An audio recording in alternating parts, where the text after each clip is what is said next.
YouTube, how's it going? The Goat House is back after Sunday's action in Week 11 of the NFL season. I'm here to give you my takeaways for all those games.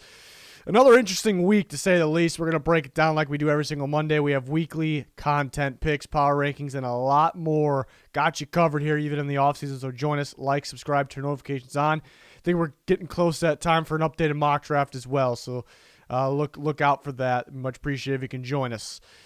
Check out our Twitter. Live updates, talking during live games constantly, so you're missing out if you're not following that Twitter. There's a link down below in the comments for that, and there's some other good things down there as well. Check it out. Here's our Twitter. Constant updates for the channel and for the NFL. The Colts, 41-15, impressive game. The Colts have been impressive recently. I've been very impressed with them, with their offense. Missing some guys in their secondary as well, and the defense steps up, makes some plays. The Colts definitely feel like a playoff team right now. Easily feel like a playoff team. And right now they're trying to get in there too. So they got a tough schedule. They're going to have to fight to get in. That's crazy. They got to fight that much to get in. Well, everybody does. But, at the end of the day, I kind of want the best teams in the playoffs. If the Colts keep playing this way, I'm kind of rooting for them to get in because I think they belong in the playoffs. They look real good right now. I mean, the offensive line and Jonathan Taylor in this game. That's what it is. I mean, Jonathan Taylor went wild, 5 touchdowns. I thought he was coming for Kamara, that single-game touchdown record that he put up last year on Christmas. Ridiculous performance from Taylor. He's been fantastic. Coming out of Wisconsin, we knew about the talent. The question was, can he secure the ball better? Because fumbling was a little bit of an issue in key situations, mainly, it seemed like. And that's rare to improve that. So that's been so far been extremely impressive, and then that talent continues to show because obviously he can run the football, and it's showing this game. We talked about it. The Bills, stout defense in general, stout stopping the run. Have they seen the best running games, though? Yeah, they saw the Titans, and they got beat up by them. Now they go play the Colts, right there at the Titans in terms of dominant running games. Colts beat them up big time. I mean, really. So a little concerning for the Bills. Tremaine Edmonds, their big-time middle linebacker, was out of this game. That was a little bit of a surprise that came at us on Sunday. So they would have been better with him, but I don't know about a whole lot better because it was just pure domination in the trenches from the Colts and Jonathan Taylor. Obviously, the running game, well-called game for the Colts. They've kind of been limiting the running game, and maybe they save it for a time like this, kind of a playoff atmosphere game like this. So extremely impressive for the Colts. The Bills, a little bit concerning. Their only above 500 win is against the Chiefs. Chiefs were struggling then. I don't really feel like the Bills would win a game like that right now. So it's a little bit of a concern. Josh Allen is not playing good football. Panics a little early, makes poor decisions under pressure. Just not playing good football here. And they're not able to run the ball effectively. There's times where they just don't run the ball, but in a game like this, they got down so fast that they couldn't. It was understandable. They couldn't run the ball. It's kind of on Josh Allen to kind of extend drives, make good decisions. He wasn't really doing that, so it's just unfortunate that's how it's gone for them. Defensively, I mean, they've been good this year, just not good in a game like this. They had a fumble on a kickoff return as well, so it kind of really wasn't the Bills' game. So I don't expect them to be this sloppy every week, but it's still concerning because a lot has to go right for them, and they don't really feel like that elite team that we thought they were. It's hard to trust the play calling. It's hard to trust Josh Allen right now. It's hard to trust the offensive line, but there's a lot of teams with worse offensive lines, and those quarterbacks are managing. They're finding ways. So it's nothing out of the ordinary here for in their terms of their offensive line. It's just disappointing. It's surprising, really. And it looks like it in a game like this, it's one game, and it wasn't the Bills' day, but they're at home in this game. The Colts were just much more physical. It just looks like the Colts head-to-head are just a much better team. That's just what it looks like here. If they play again, that's what it feels like. It will be. I don't think it'll be 41-15, but that's what it felt like. Colts, again, super impressed with them. They had some tough ones early. This was their first above 500 win, but there were so many above 500 teams they played, and they probably should have pulled some of those out, and they've gotten better since then. This is a dangerous team. They talk about the AFC being pretty wide open. The Colts sneak in there. And they're worthy of getting the playoffs. They can make some noise in there. I'd watch out for the Colts, but They got to continue. They got to continue on. It's not going to be easy to make the playoffs here. But, again, they look like a playoff team right now. Ravens, Bears, a little bit of a boring game. Lamar Jackson out. Tyler Huntley finds a way. The Ravens don't get their first touchdown until late in this game. They clutch up. It was a big 3rd and long, and they find Sammy Watkins wide open. This is kind of the story of this game, kind of 2 broken coverages here.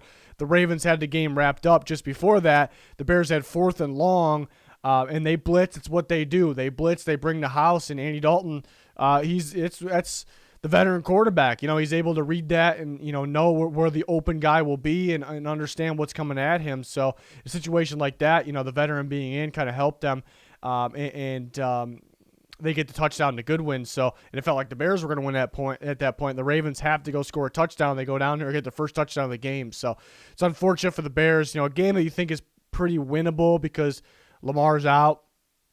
It just took them so long to get going. Andy Dalton comes in, they get going. I think it varies by matchup, having just a veteran. Fields has a lot more talent than Andy Dalton, but there's some situations where the experience will matter in a game like this where I thought Dalton looked obviously better. And I think Dalton will be the guy on Thanksgiving because Justin Fields recovering from the bruised ribs, obviously, but he should be all right after that. Back to, once again, poor play calling from the Bears. They love going outside on short yard situation. I have not really, it depends on the team, depends on the situation exactly, but I have not been a fan of that. The Bears, I think Justin Fields getting outside is the only good thing about them being, getting outside, effective outside, but and then they had a wildcat situation with Montgomery. It was just too predictable, too obvious what was going to happen. So credit to the Ravens for making those stops in those situations. But, yeah, poor play calling for the Bears. Nagy had some situation with his headset on the sideline, but it sure looked like Nagy was calling the plays in this game. And, we've been told that Lazer's been calling the plays. I don't really know. I think that's kind of been a cover-up to what the fans want to hear. I really think Nagy's been kind of controlling this the whole time, but who knows? It sure has been looking like Nagy's been calling the plays. So I don't know. That's just my opinion. But yeah, it's a winnable game for the Bears for sure. But the Ravens, it's a big win for them to stay at towards the top of the AFC. Without Lamar Jackson, they go clutch up. Watkins was clutch there at the end, and Freeman gets in the end zone and they pull it off. It's just, other than that, a lot of defense in this game. Pretty boring game, but I'm sure the Ravens will get Lamar back for a big game against the Browns next week, so that was a much-needed win this week. Lions and Browns, another boring game. 13-10, Browns pull it off, make it a little too interesting there. Goff hasn't been good this year, but you would think if Goff played this game, maybe the Lions win the game. You could definitely make that case. Boyle struggled a bit. What do you throw? 77 yards. Kind of want to pull up the exact numbers because they're very interesting. And there's really the difference in this game. I wasn't a fan of the play calling the game plan actually for the Lions in this game. Yes, their talent roster needs to be better, but the coaching staff, the staff blew quite a few games here. I think with poor game plans. Boyle threw for, that's crazy. That Boyle threw, I'm getting hot with this hat on. Boyle threw for 77 yards, 0 touchdowns, 2 interceptions, and they only lost by 3. So that's kind of a Browns. We got to put this game away. You got to execute a little better. You should be able to handle business here, But yeah, this is my problem with the kind of the game plan and the adjustments to the game plan and the play decisions from the Lions coaching staff. Is Swift 14 for 136.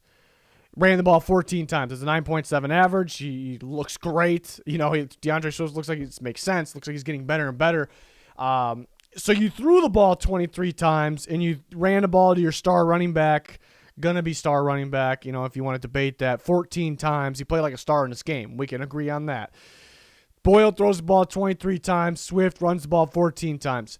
I know you're down in this game, but you're not down much. You're very much in this game, so you can't really use the excuse that you didn't want to run the ball to run the clock. You're playing small ball passing game anyways. That also runs the clock. It's the same thing as running the ball, So, it's just a colossal mistake. Maybe they want to lose? I don't think so. They definitely don't. You can see by Campbell he really wants to win the game, but by these game plans, I know he doesn't run the offense, but by these game plans and these play calls, it's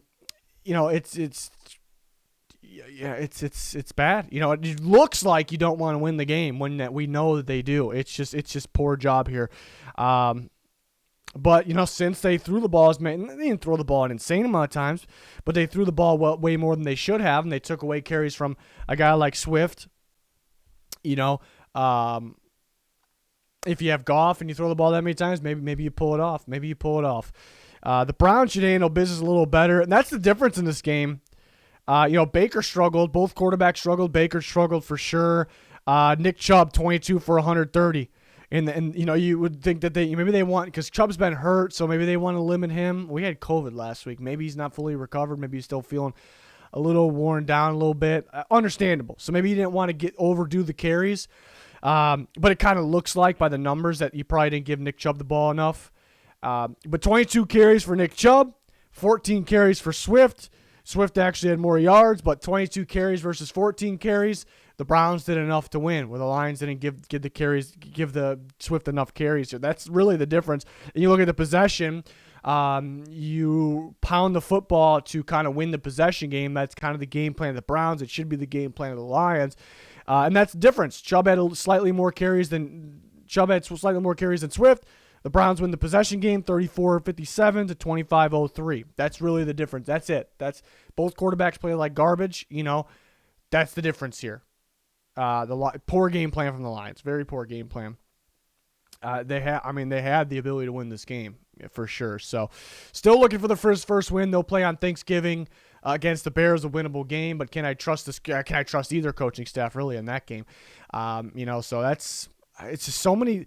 The games the Lions could have won, people looking at some, it was unfortunate. I just look at some small things that could have been executed in the game plan, or the situational things in terms of play calls, decision makings, short yardage. Do they go for it? Do they kick the field goal? I think they've been backwards, the coaching staff. They've been backwards on like everything. So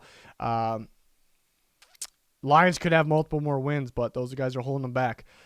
Texans-Titans, a little bit of surprise upset here. You knew the Titans were probably due, though. But at home against a struggling Texans team, the Titans can't pull it off.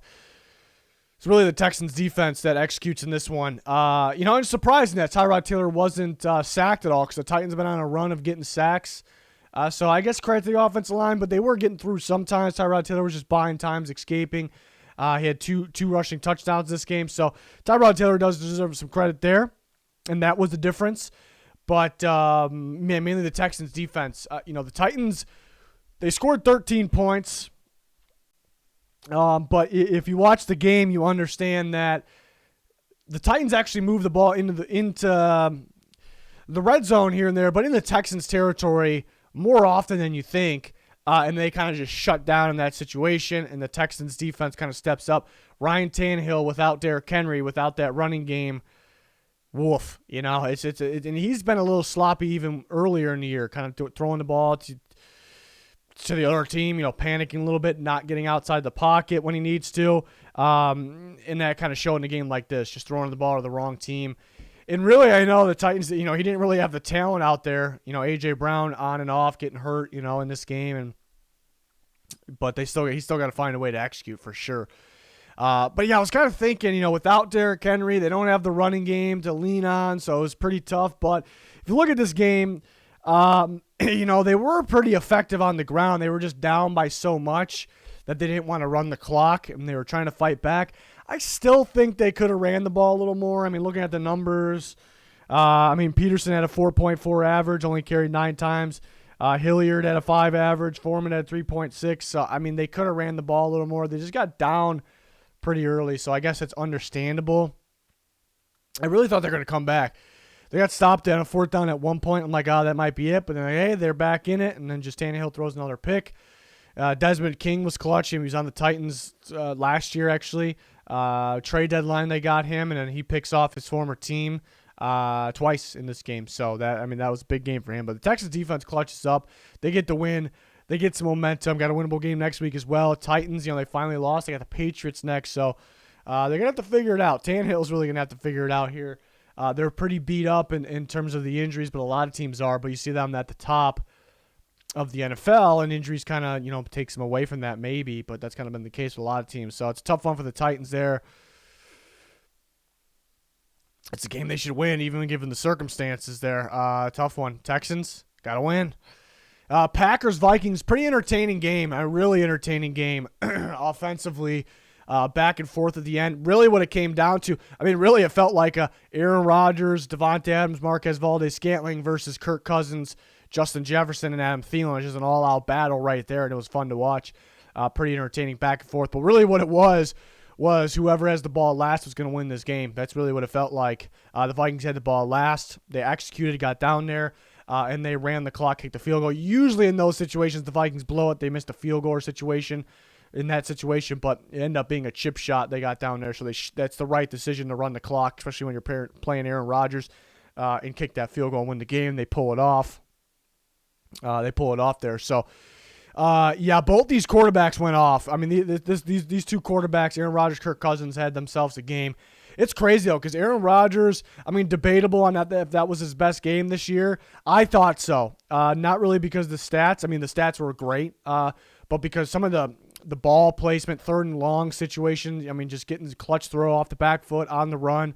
Again, the ball placement ridiculous when they needed a big play. He made a big play. So I thought this was actually maybe Aaron Rodgers' best game this year. I'm sure it's debatable, but it's crazy that they lose that game. Maybe it's his best game. He played that well. We'll leave it at that. He played that well, and they lose. And it's really because of defense, but it's also crazy because the defense has been playing like top 5 in the NFL recently. They've been locking teams down.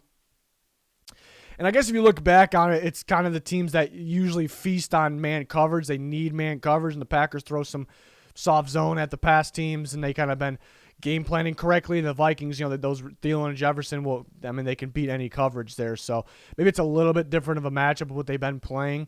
But, man, I thought this was Kirk Cousins in one of his better games, maybe of his career, because he was constantly getting hit. They were constantly giving him pressure, constantly blitzing him. He was picking that up, just making big-time plays down the field while getting hit in crucial situations. I thought Kirk Cousins played out of his mind in this game. He's had a really good season this year. So, and then Justin Jefferson's been still getting better every single game. So making just huge plays, using his body to kind of throw off the corner, making him think, he's going deep, but he's actually going to come back to the ball, and vice versa there. And then Thielen was big time as well. There was times where I actually saw Thielen doubled. So I think they kind of and Alexander was out of this game. But I'm kind of curious of what they would have done if Alexander was in this game, because I thought, they feel like Stokes is their best corner right now. And I'd agree, even though he's still young. He's probably their best corner. So what they did was kind of maybe shade, not every play. There's some zone in there. But shade, have Stokes kind of focus on Jefferson, and they weren't doubling an insane amount, but more than you would think. But then double Thielen with your next two guys, you're in a safety over the top. So I don't really mind that strategy, but they kind of focused on Jefferson there. And Thielen had a pretty good day as well, and then Jefferson had himself, an insane day. Again, the kid's getting better, but again, more impressed with Kirk Cousins on the day he had, especially while getting hit. Cook had some good runs when he needed to. It's just an offensive game, just pure offense. The Packers did start a little slow. Maybe that was the difference in this game. It's hard to put it on the offense because they scored 31 points. They were scoring at will at the end, but they started a little slow. They had 3 points until right before half, actually. If they started like how they finished, they would have won this game. The injuries keep coming for the Packers. That's unfortunate, too. Alden Jenkins, a hell of a ball player there that can play all over the offensive line. I think he's better on the inside, and we see him really beat Aaron Donald in that playoff game last week, and they happen to play the Rams next. So that's tough for Alden Jenkins there. For the Packers to lose a guy like that, they should get Rashawn Gary going again. But they've had a load of unfortunate injuries. I talk about the Titans. That's the best team in the AFC, and now they got these injuries. And again, a lot of teams do, but is that going to take them down from the top dog there in the AFC? I thought the Packers were the best team in the NFC, and will these injuries start to take them down a little bit? But yeah, crazy entertaining game. It was really who had the ball last, because these offenses were had elite performances in this game. So that's a massive win for the Vikings. A much-needed win there. Tried to blow a lead again, but they end up pulling it off, clutching up at the end. So that's an impressive game for them. So it's Vikings again. They're a team that feels like they can beat anybody or lose to anybody here. So it's a tough opponent for pretty much anybody. Dolphins and Jets game kind of went to near planned here.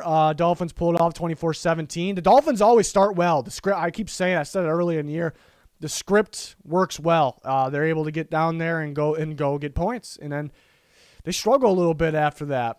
Tua gets an interception there. They can't really, get going in situations. They kind of need the script there a little bit, but. I mean, they had big plays, though. Then they got going. So I'm not saying that's how it stayed. It just kind of, they stalled for a little bit.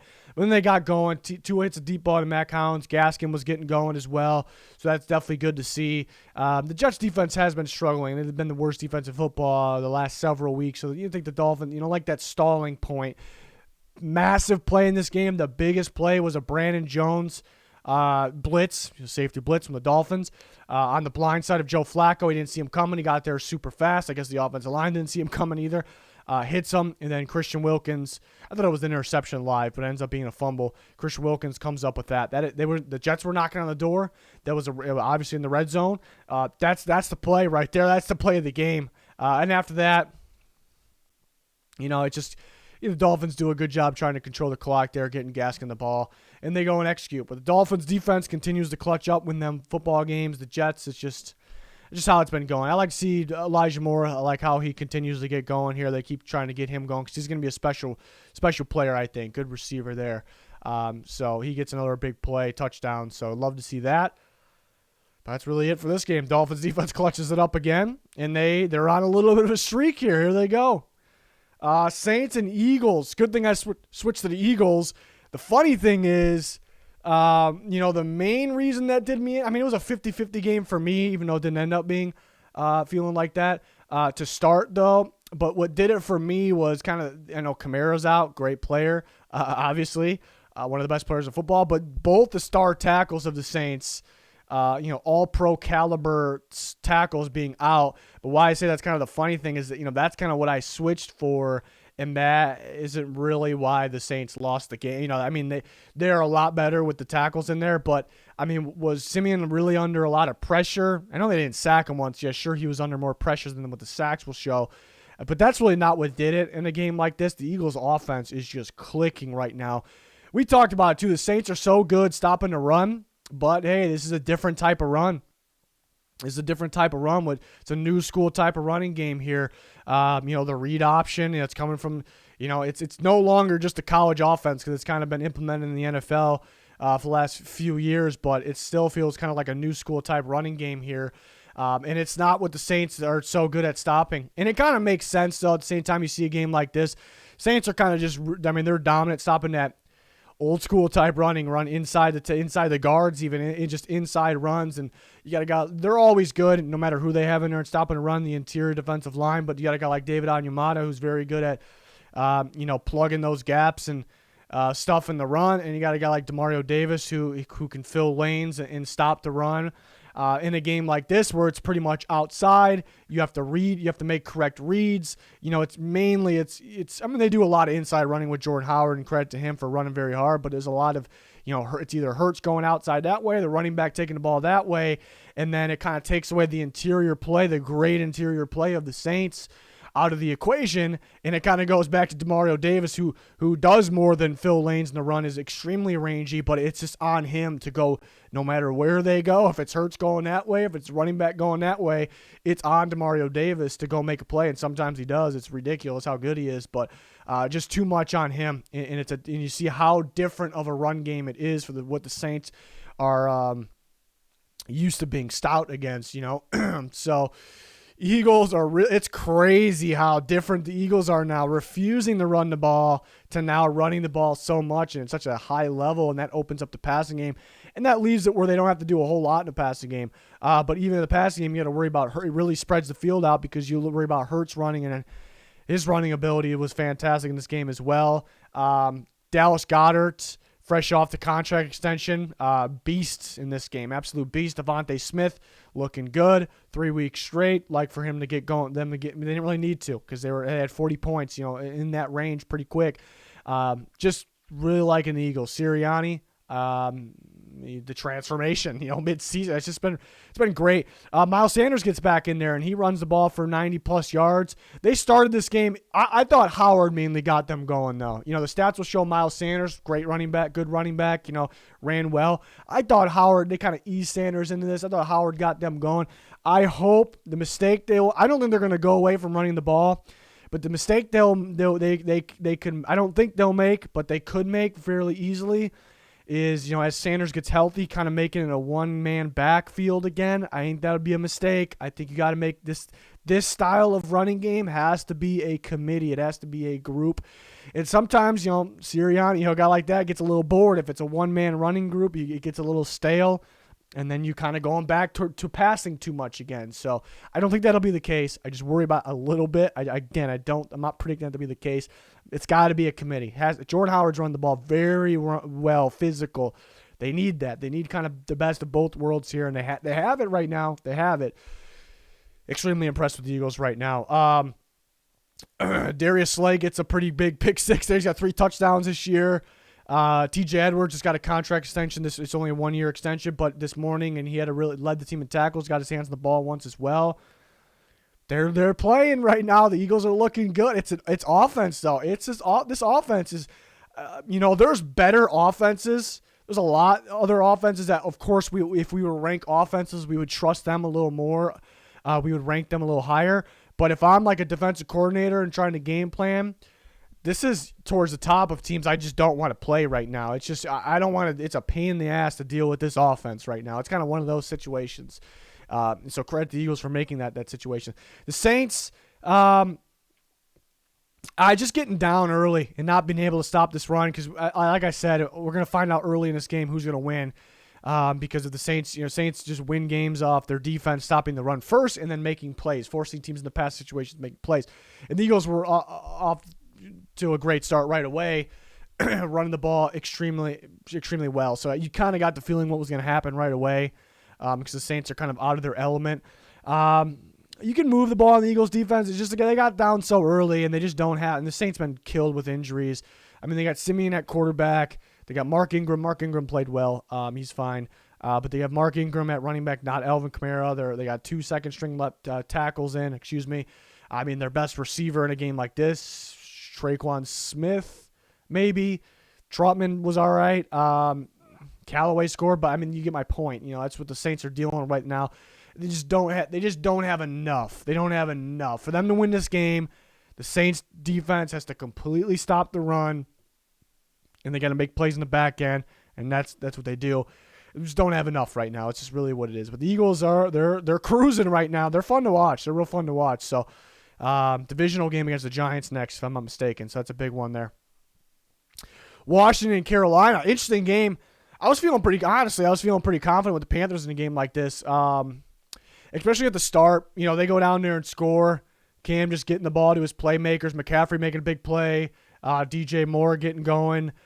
Cam getting going on the running the ball as well, and it's just the energy felt different. I'm like, okay, here goes the Panthers, and then it kind of just slowed up a little bit, and their defense was a little underwhelming in a game like this. Maybe they're on the field too much, but against Washington, I expect, because I like this Panthers defense a lot. I still think it's great. I expect them to do a little bit more though. They were allowing. They're allowing a Heineke to do a little too much. They got him in uncomfortable situations where he's got to scramble and he's got to make not a poor decision. He's got to make he put him in a situation where he doesn't want to be. He's got to make I have to throw this ball. I'm in an uncomfortable situation, I suppose.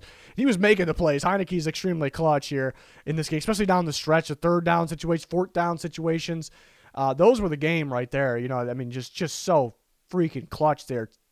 Taylor Heineke, big time. He does a little bit of too much of holding on to the ball and putting himself in uncomfortable situations, but that's what he likes, I guess, because he's able to pull it off.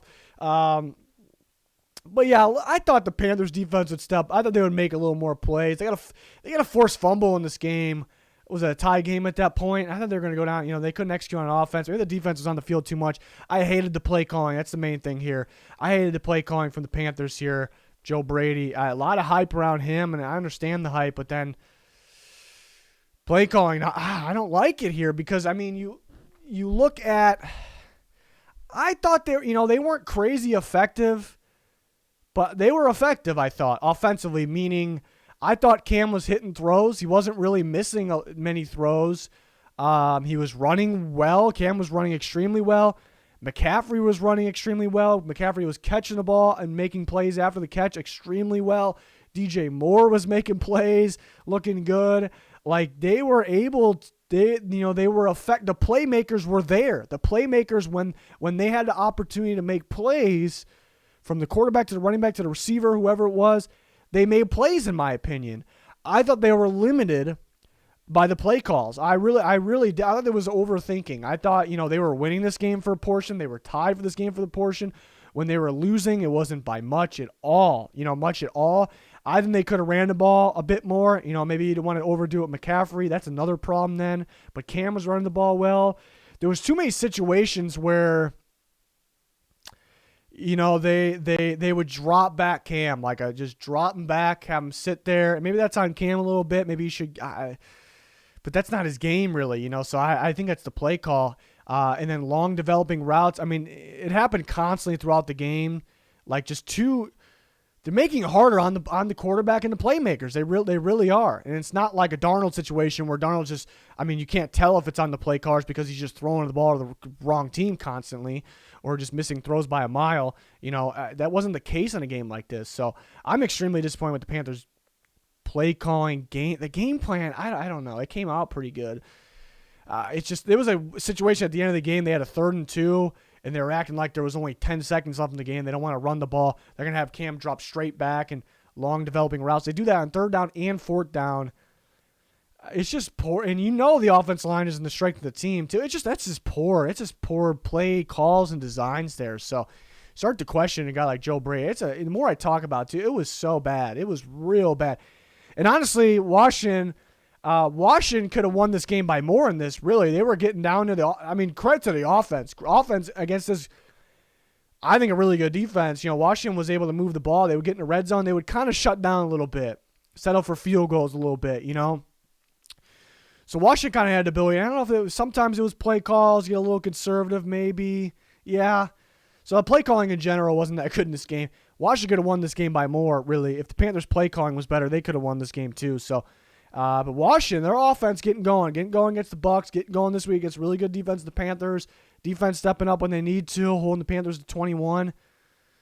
Washington, they pull it off. They play Seattle. It's a winnable game next week. And Washington get back. The Eagles heating up in the NFC East. Washington heating up in the NFC East. The Cowboys still feel like they're a very good team, but kind of getting cold a little bit. Hey, look out, maybe. Coaching's going to be better for the Panthers for sure. 49ers and Jags. I thought this could be kind of a wild card game to be kind of closer than you think, but no. 49ers look good. Back-to-back games. You're kind of like, oh, who was that 49ers team last week against the Rams? Are they back? Are they back? Because they have not been that this year. Maybe just a hype game Monday night. They played the same way. I know it's the Jacksonville Jaguars, but they played the same way. They were all over the place, high motor team. They didn't even need Deebo Samuel in the passing game. He didn't do, what do you have, one or two catches in the passing game? But he led the team in rushing yards, just see how versatile, how good Deebo Samuel is. Just use him on the run. He turned into the running back, basically. Just so dominant that way. They didn't really, the 49ers didn't really need to throw the ball a whole lot. They just dominated this game. There's not that much else to it. For the 49ers, just more physical, outplayed them. They were the better team, simple. But earlier in the year, you started to question, if these two teams played in week 4, 5, 6, around that range, you're like, are the 49ers a better team? They should be, but are they? And now it's like, okay, they're just the better team. They're more physical in them, so it's good to feel that for the 49ers because that's where we expect them to be, Just a lot more energy going on there. They're more... seem more comfortable with the situation as well. For the Jaguars, yeah, I expect them to run a little better in this game. They, credit the 49ers stopping James Robinson, actually. But Trevor Lawrence was pretty effective in the limited. I mean, how many times did he carry the ball? I know not all of them were design runs. I mean, let's just see the numbers. We want to take a look at the numbers. I've been calling for more design Trevor Lawrence runs. Get him outside the pocket where he has the option on the bootleg to throw it or just run it. That's going to make teams spread the field more. That's exactly what you want defenses to do. Everybody does. I want them to run him on read options. I mean, the RPO too. Get teams where is he going to run? Is he going to throw? Kind of on the move a little bit. I've been calling for that. The Bengals game, we saw that, and early they were firing in all cylinders offensively. Like, okay, here we go. The Jags going to start doing this more. Be a problem running Trevor Lawrence. But he only ran 3 times, but he ran for 23 yards. It was somewhat effective. I thought he even ran more for that. Man, it's effective though, and it's poor play calling. Receivers aren't getting separation. They know that, but we still got them out there running long, developing routes. Making it harder for your rookie quarterback and your receivers where they have strengths and they have weaknesses. You're trying to get them to fight through their weaknesses.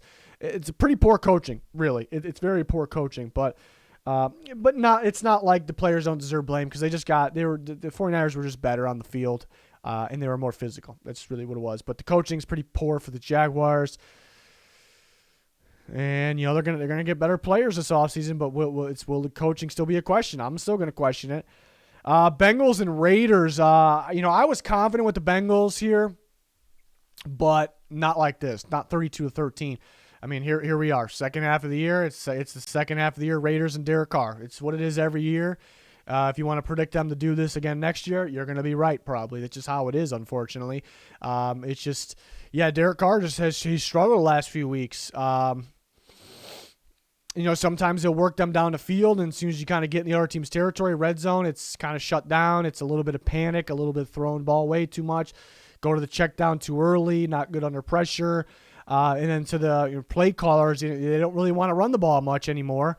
In the Giants game, I said I'm pretty confident they would have won the game against the Giants if they ran the ball more. Because it was effective, they didn't do it enough. And you see in a game like this, they just kind of go away from the run. I know the Bengals are pretty good at stopping the run. It wasn't really proven yet in a game like this. I think the Raiders put too much into their game plan coming into games, and they have a set game plan, and they're not willing to adjust off it. I think that's a big problem. So it's not just blame for Derek Carr. You blame the coaching staff as well. Gruden's not there, so I guess that is a legitimate excuse. But, at one point we thought maybe they were better without him, but definitely not the case. Even though the Raiders kind of did this last year, even with him. But, I mean, they shouldn't get beat this bad. I mean, they start the game with they create a fumble on Joe Burrow, and Joe Burrow's been turning the ball over a little bit lately, so they start with that. And Burrow didn't do much. These receivers didn't do much. They weren't that effective. And, Burrow threw for just over 100 yards. The Raiders were hitting him all day, all night here, putting him under pressure, making him roll in the sacks. And you just can't get beat that bad if that's the case. I did call Joe Mixon kind of being it here. He's the guy in this game, and that kind of seemed to be the case. It didn't start that hot, though. It didn't start that hot. And the Raiders I don't know if they realized they were in this game for a good amount of time, and they should have ran the ball more. Carr again needs to play better. It's a bad loss for the Raiders. It was a must-win situation. It's just one that does not need to be this bad. I thought, and they didn't stop the run well, but they put Joe Burrow in some uncomfortable situations. It just didn't need to be this bad. But Bengals off the bye, much needed win. They get it. I like what they got, though, because, again, they got so much balance with the pass game and the run game. We didn't see much of the pass game in this, but that's good. I talked about it in the week. I think that should be the game plan, and it was. They stuck to the game plan because it was working. The Raiders stuck to their game plan when it wasn't working. Get Joe Mixon going, and that kind of put some things on tape, like, hey, is this team going to come out and pound the football and beat us with Joe Mixon? Are they going to throw it? And it kind of gets in the other team's head when watching film and preparing for a team like this. So the Bengals, they kind of got that game plan factor, and I like that moving in a game like this to actually go and do it, to kind of get in teams' heads. I like that moving forward. So a game like this can definitely help. Defense clutched up, made plays when they needed to. Eli Apple got his hands on the ball. They stopped the run and made the Raiders to stop running the ball. I thought that was a bad decision, but And I know at the end of the game when you're getting your ass beat, you can't really run the ball, but it wasn't really like that for most of this game. Hendrickson continues to look like a great signing for the Bengals. He got shaken up. I forgot to look into that more at the end of this game, so hopefully he's all right. Much needed win for the Bengals to get the job done. Raiders, extremely disappointing, and we say that every year in the second half of the year. So see if I can figure it out. Cowboys Chiefs 19-9, surprising outcome here. Yeah, a very surprising outcome. The Cowboys are pretty beat up. Look at the offensive line. You see that. They're missing key players, I guess. But it's really, to me, it's not really an excuse. The offense shouldn't shut down like this. You still got Dak Prescott out there. You still got the running back group. You still got, CeeDee Lamb. You still got Michael Gallup. And receivers were letting Dak down a little bit. Gallup at one point. Noah Brown at one point. Maybe twice a little bit. But, for the Cowboys, the play callers, Kellen Moore, Mike McCarthy and company, they've been good this year. Much improved, a lot of hype, and they deserve that. They've been pretty good. But there's times where I actually sense a little bit of panic in the maybe Kellen Moore, the play calling a little bit. And what I mean by that is when they're down, when they're losing games. For the most part, look at the Broncos game, you look at this game where it's right off the bat, it's not looking good, and you're losing games. But, hey, it's early. You're still in the game. And they were technically in this game the whole way, I thought. Even though they were getting outplayed and the Chiefs were extending their lead a little bit, it felt like the Cowboys had plenty of time and they had plenty of opportunities, too. It kind of felt like, okay, they make that play on defense. Micah Parsons gets a strip sack. They make that play. Kurtz gets an interception. All right, here they go. Offense get going now. They're going to come back in this game. That's what they needed. So many of those moments in this game, they couldn't do it. But kind of going back, they're great play callers, great game plan usually.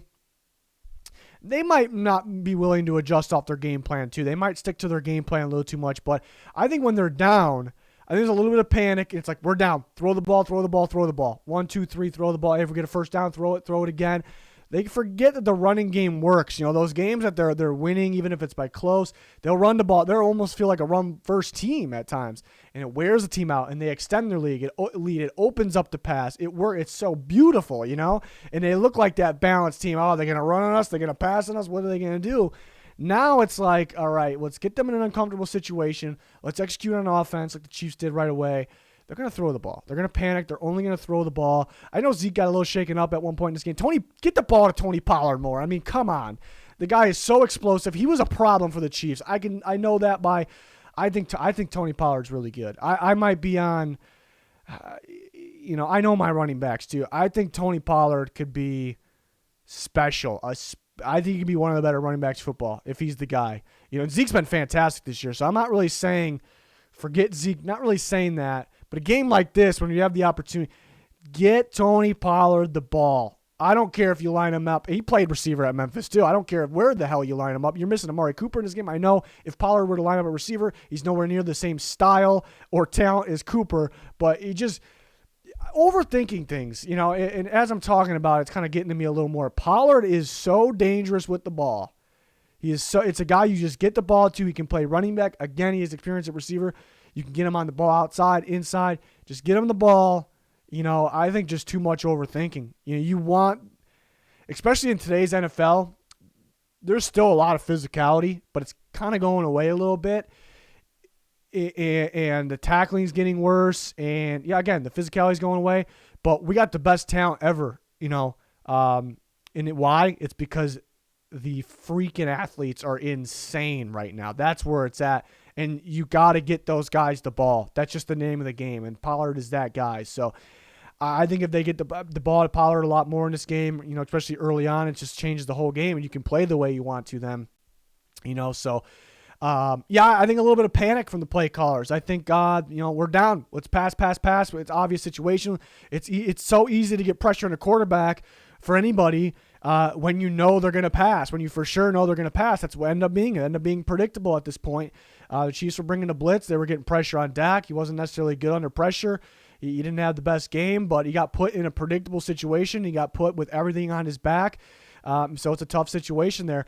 Chiefs defense, man, they improved. I mean, you see Chris Jones going back on the inside, one of the best players in this league. And we forgot about it for a little bit because he's playing defensive end, but he's back in his normal spot. Right, 3.5 sacks, forced fumble, got a hand on the ball, a tip. I think that forced interception or whatever. Insane game for him. Frank Clark's playing better. The blitz is going well. Everybody's playing better. The corners had themselves a game. L'Jarius Sneed had himself a game. Physicality, able to make plays on the ball, able to leave his coverage because he's able to read the quarterback of Dak Prescott and where the ball is going to go and then go make a play. I think he had head on Gallup. He left his coverage and then forced incompletion, which was going to be a big gain. L'Jarius Sneed played out of his mind in this game, actually. Travarius Ward played very well. He had a big play in this game. We talked about the Cowboys. It kept feeling like they okay, all right, here goes the Cowboys. They got their hands on the ball. They're creeping up. Red zone going to halftime, and it was more than just that situation. They're going to come back in this game. Then Dak kind of doesn't put enough air onto the ball and kind of forces one. Travarius Ward makes a good play, gets an interception. That was a huge play in this game. Huge play. Chiefs, they were a little more effective on offense than the 19 points will show. The first drive was sensational. It really felt like, if you watch this game, it really felt like the Chiefs torched them in time of possession. They only beat them by a minute, though. But the feeling, I think, means something there. That they held the ball for a long time. They got the ball to Tyreek Hill underneath. He was absolutely dangerous. They kept going underneath. Clyde Edwards-Helaire could have got the ball more because he was very effective. They were probably easing him back in. That makes sense to me. He was effective, though. Yeah, they are extending drives. It's like, okay, we got him stopped. And like, no, here you go, get the ball underneath. Cowboys haven't really seen that yet, that underneath, Tyreek Hill type of play this year. So I thought that was smart of the Chiefs. That's kind of their game anyways. So even though they only scored 19, I thought they were effective enough on offense. Chiefs defense is balling, though.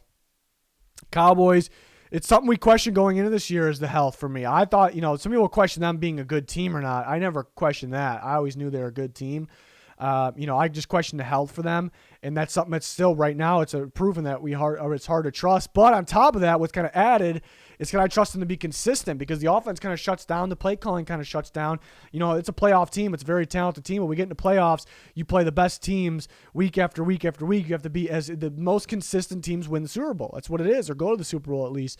Can I trust them to be consistent in terms of their health and to their consistency of offense? It's crazy that they're a defensive team in a game like this. Can I trust them game after game after game? And right now it doesn't really feel like it. So that's kind of the case with the Cowboys. Cardinals and Seahawks, holy time of possession dominated by the Cardinals. That's it. That's it. We can stop the recap there with that. The Cardinals absolutely dominated the time of possession. The Seahawks have been dominated time and time again this year in time of possession. And they usually aren't. They usually come out pounding the football to win the time of possession and then kind of unleash Russell Wilson. That's kind of been their game. Chris Carson's pretty damn important. You see that. Chris Carson's a real good running back. He's pretty important. So you're missing him.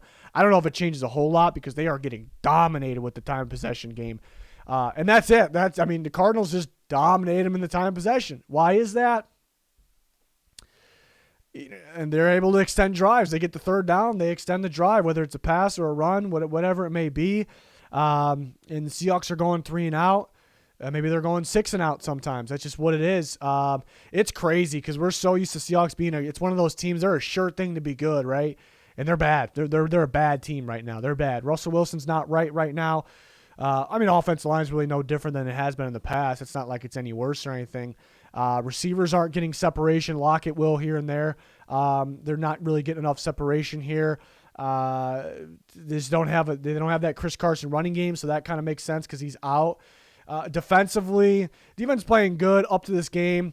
They were constantly on the field, and the Cardinals didn't score a whopping amount of points. But if you watch the game, you understand the Seahawks defense played poorly in this game. It's more on the offense. You got to do more. But just third downs, not being able to clutch up. It's Colt McCoy at the same time. Colt McCoy dropped the snap one time, picked it up, and threw it to Ertz for a touchdown. So, guys getting beat too early in a one-on-one coverage rep. Pass interference calls, which were rightfully so, in my opinion, rightfully calls. See at the end, Jamal Adams in a big one. They actually had a shot if they held him to a field goal. Just getting dominated in time of possession because of those things, allowing the Cardinals to extend drives with Colt McCoy. and then going 3-and-out or 6-and-out, whatever it may be for them. Another thing I want to talk about, I want to pull up the numbers for this too because it's pretty wild that Colt McCoy threw, I want to say 44 times. He threw the ball 44 times. You think about that. You think about that going into this game. Colt McCoy throws 44 times. That's kind of what you want. You want Colt McCoy to throw 44 times. James Conner was somewhat effective. 21 for 62. It's a 3 average. It's not they slowed him down enough. Seattle slowed him down enough. This is what you want. You want Colt McCoy to throw the ball 44 times. That's exactly what you want. And the Cardinals were winning this whole game, and they could have just ran the ball, kept running, and then that would have been it. No, they chose to have Colt McCoy throw 44 times, and they beat you. It's bad. That's bad for Seattle. It's what you want, and they still beat you up. He threw for 328 yards, took care of the ball. Good job, Colt McCoy executing. You think that by the book, the Cardinals probably should be running the ball. You have Colt McCoy throw 44 times. I can't believe how many times I repeated that, but getting to the point, by the book, you probably should run it. I don't really mind what the Cardinals did. It worked. I don't like going by the book. Maybe they could have ran a little more, 21 times for Connor. But the Seahawks were actually doing a decent job there. I thought A.J. Green had a good game. Ertz had a good game, obviously 2 touchdowns. Chandler Jones, good to see him back playing at a high level. Big first drive of the game, right? Seattle was kind of moving, and then Chandler Jones, did he have 2 sacks in that drive? A big one on 3rd down? Huge. The start is everything in the NFL. The start of the game is everything. So that was absolutely huge. Cardinals go 2-1 with Colt McCoy as their quarterback. Pretty big right there. So top of the NFC right now. Seattle might be in trouble. Yeah, they're pretty bad. It's crazy. It's crazy, but they are. I don't know what's next. I don't know what's next for them. Like, what do you do in the offseason? Interesting. Sunday night went from kind of boring first half to wildly entertaining in the second half. Chargers made things. Steelers. The Chargers made things interesting. Chargers let them come back. Steelers kind of clutch up. A blocked punt really changed everything in that game. The big talk is Cam Hayward throwing a gut punch and kind of debate on that. He was kind of knocked into him, but what I didn't like, I watched it too many times because I like Cam Hayward a lot, but I watched it too many times where I'm like, what is he doing? It's because we probably shouldn't be focusing on that too much. I was surprised he wasn't ejected. We'll leave it at that. And then he's making huge plays because he's a big-time player after that. So that's kind of the most talked about. It's unfortunate, really. That's kind of what's being talked about this game because it was such a good game. So that's really my point there. But yeah, it was a good comeback for the Steelers. What happened in this game, the Chargers are giving up ridiculous numbers on the ground. So you run the ball to beat this team. They stopped the Steelers. They stopped them on the ground. And last week they did better than they normally do as well. They didn't do great, but they slowed down the Vikings as well. But they go on this week, and they didn't really show any respect to Big Ben. They kind of stacked the box. We're going to stop the run here. They did a good job there. Big Ben was actually, they were able to be a little more effective in the passing game there than normal. I think because of that, what the Chargers did. And I guess it ended up working out. Steelers scored 37 points. But to see the missed opportunity, there was a big missed opportunity early. You felt like the Steelers were about to go up 10-7 because the Steelers had the ball, near the goal line, in the red zone, and they get stopped. Some pretty poor play calls. I don't mind running on the first play, but when you throw a goal line fade, don't love that. And then some kind of tight end flip. I don't know what the hell that was. It was clogged in there, and it's just a mess. Just more not, we're waiting till it's a 4th down to throw the ball behind the line to gain, which would be the end zone, the goal line in this scenario. So I didn't love that. Same time, it is pretty tough to call plays with the Steelers situation.